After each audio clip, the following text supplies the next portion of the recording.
Le groupe LR, Monsieur Béchiza. Madame la Présidente, chers collègues, tous nos établissements scolaires, nos collèges, nos lycées, doivent être fiers du savoir. Aujourd'hui, ce n'est plus le cas. Il y a urgence. Il y a urgence car le 26 janvier dernier, un lycéen est déployé mortellement à Paris. Il y a eu même une rixe éclatait dans un lycée voisin dans le même 20e arrondissement. Il y a urgence car le 24 février, c'était le proviseur du lycée Lamartine dans le 9e arrondissement qui était victime de jets d'extincteurs et de coups de pied, tout comme celui du lycée Jules Ferry qui a reçu des projectiles nécessitant plusieurs points de suture au visage. Il y a urgence car, déjà le 5 septembre, aux portes du lycée Sugère à Saint-Denis, c'était un assistant d'éducation qui était roué de coups. Et bien sûr, malheureusement, il y a les dernières images.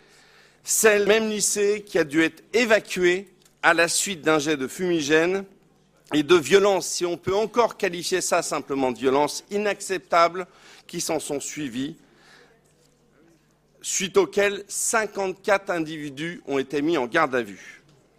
Madame la Présidente, depuis l'affaire Théo, certains de nos lycées sont devenus la cible de délinquants voulant en découdre avec les forces de l'ordre et tout représentant de l'autorité républicaine.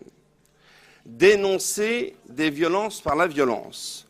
Quelle idée folle, en contradiction totale avec le message digne, respectable, de paix, d'apaisement délivré par Théo lui-même et sa famille à Aulnay-sous-Bois.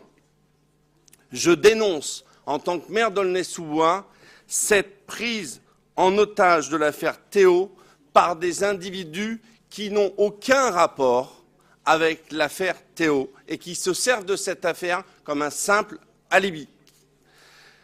Ces voyous, et je parle bien de ces casseurs qui sont des voyous, ce ne sont pas des jeunes, ils ne sont pas étudiants quand ils cassent, ils sont voyous, ils sont délinquants, voire criminels, quand on lance un extincteur sur la tête d'un autre homme, prennent en otage des lycéens en les empêchant d'aller en cours, en bloquant et en dégradant certains établissements.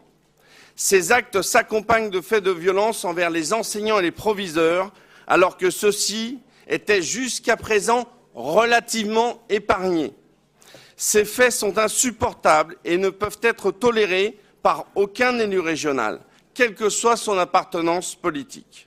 Je veux croire que ce type de questions de sécurité dans les lycées et la protection des personnes doit faire l'unanimité et peut être condamné unanimement. Ces actes de violence ne sont pas isolés.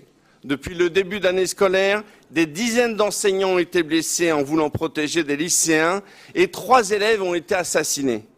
Outre toutes ces violences, notre victime est lui aussi encore victime d'une menace terroriste dans laquelle nos lycées peuvent aussi être pris comme cible. Dans ce contexte, les proviseurs d'établissements se sont exprimés via leurs syndicats pour que des mesures fortes soient prises aux abords des lycées.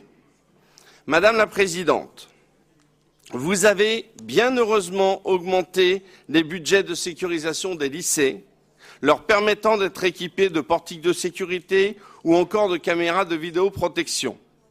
Mais quelles sont les mesures aujourd'hui que vous allez prendre pour garantir la sécurité encore plus exigeante de nos lycéens et des personnels exerçant dans ces lycées? Merci.